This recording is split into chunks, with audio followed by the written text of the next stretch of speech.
Yeah, I improved to 3-0 last week with a 57-0 win over Waterloo Christian. Head coach Chad Winters recapping the game. What were your takeaways, coach? Did a lot of real good things early. Jumped out. I was like 39-0, probably 2 minutes to go in the first quarter. Honestly, after that, the boys just kind of shut it down and we didn't execute the way we needed to going forward. Defensively, we were better. We challenged them to make sure that no running game could get going for Waterloo Christian. Um, it's a team that's still finding their legs in regards to playing football. Most of them started last August for the first time.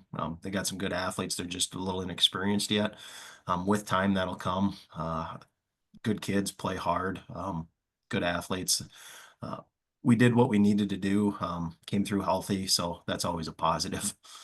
And when you're up 39-0 after the end of the first quarter, I know you don't want it to happen, but how hard is it to avoid people putting it on cruise control at that point?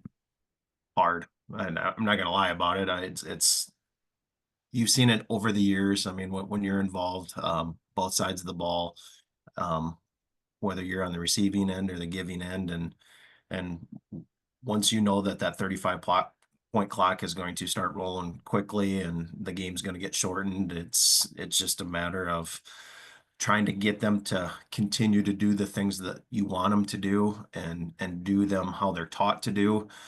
So no bad habits are developed or anything like that. And um, kind of took a little step back there for a little bit.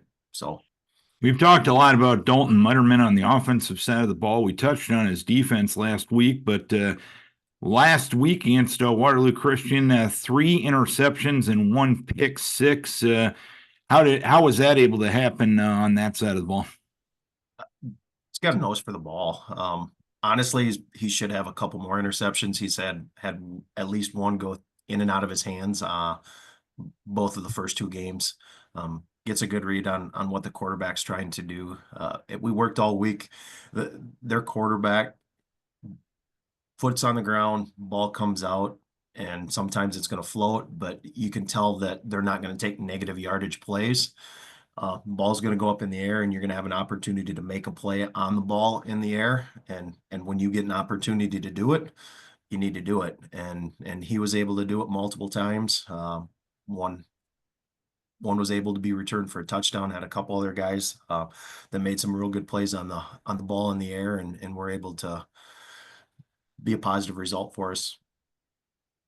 And when you look at the way a couple of these games have gone through the first 3 weeks of the season, have you been able to establish some depth here and maybe give some kids some time on the varsity level that maybe in a normal situation wouldn't have gotten those time? Here and there, yeah. We some of it we do have some guys banged up. Have had some guys banged up since camp. Hoping to get one of them back in the near future. Another one probably iffy if we make a playoff run, maybe. Um, but those, so honestly, a lot of guys were already getting reps Okay. early in the season with those losses. But yeah, there's some young guys that are getting chances.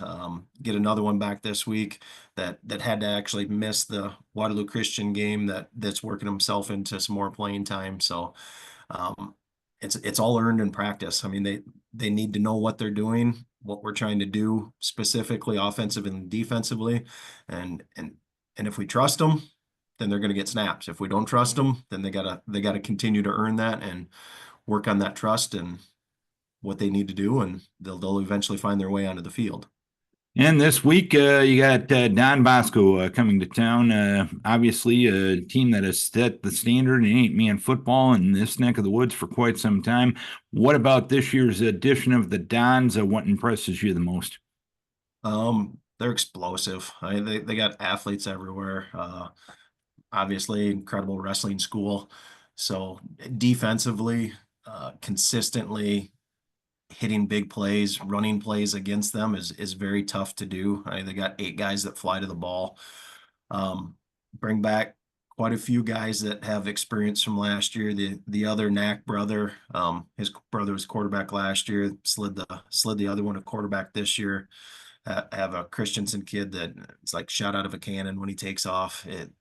They're explosive. Like you said, that they've set the standard in 8-man football in Northeast Iowa for the last 12 years, and their results kind of speak for themselves. I mean, you got to be ready to go.